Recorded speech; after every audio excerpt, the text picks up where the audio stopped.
DJ Marvin Remix.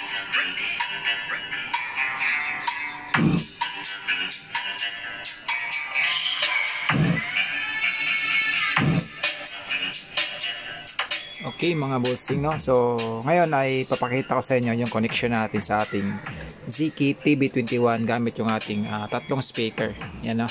Tapos yung gamit ko mga boss ay AC/DC adapter. Yan, sa mga nagtatanong na pwede ba direct sa kuryente itong ating Class D amplifier. So pwede mga bossing, no? Pwede rin tayong gumamit ng battery pack. So ito yung battery pack ko mga boss, no? Yan. 12 volts po to. So bali kung gagamitin ko to mga boss para sa aking Bluetooth speaker na DIY. So mangyayari itong AC/DC adapter, magiging charger ko na yan siya papunta dito.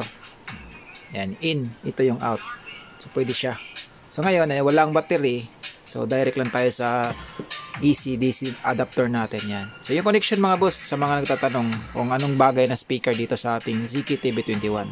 So yung pinakabagay dyan mga bossing, itong ating Broadway para sa left and right. Kasi ito mga boss, 50 watts yung kanyang RMS. Kita nyo yan. Tapos 4 ohms na siya, malakas, no? Yan, malakas yan mga bossing. So left and right yan. So nakakonect yan mga boss dito sa ating left and right. Yan. Ito yung left, ito yung right, isa. Tapos yung swak naman para sa ating subwoofer, ito yung ating Bass 801. Yan. Bass 801 mga boss na Tucson yung brand. So ayan mga bossing, no? So yung max power niya mga boss is 800 watts yan, pero PMPO yan. Yung maximum niya na RMS mga bossing is 200 watts lang. So kung nagtatanong kayo, 100 watts tapos 200 watts yung speaker. So okay na okay yan mga bossing, walang problema. Basta napafollow natin yung kanyang load impedance na 4 ohms.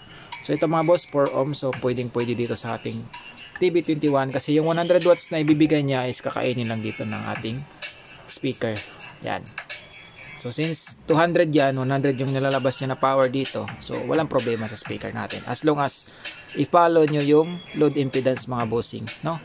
So itong left and right is 4 ohms din to. Tig 4 ohms. So pag nagparallel kayo ng dalawang ganito mga boss, kasi hindi na siya pwede dito sa ating left na output. Kasi 4 ohms lang yung max niyan. So pag gamit kayo ng mga Broadway speaker katulad nito MS100, siguraduhin nyo mga boss na pag apat yung gamit nyo nito is naka-series bawat channel, no? Left and right. Pero pag ganitong setup mga boss, okay na yan.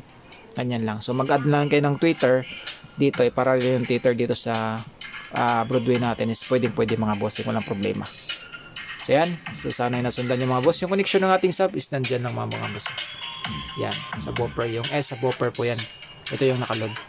Yung left and right na yan, ito naman yung nakaload. Dalawa.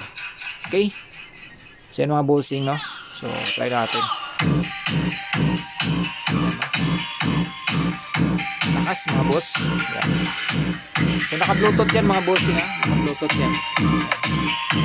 So yung input nito is auxiliary at naka-bluetooth. Yan. So mga boss, kung trip nyo yung ganitong video, so please subscribe to my channel. Then share na rin yung mga boss para ma-experience na iba yung ating ganitong wirings na. So huwag nyo kalimutan mga boss na i-follow rin yung aking Facebook page, no, Marvin, saka sa TikTok Marvin Official. So dito mga boss yung ating video, hanggang dito lang muna. So maraming salamat sa suporta nyo, at saka please like and subscribe mga boss pag ganito, pag trip nyo yung ganito mga video, no. So mag-upload pa tayo ng marami. Yan mga boss, yung ating ZK TB21 tsaka yung ating load na speaker.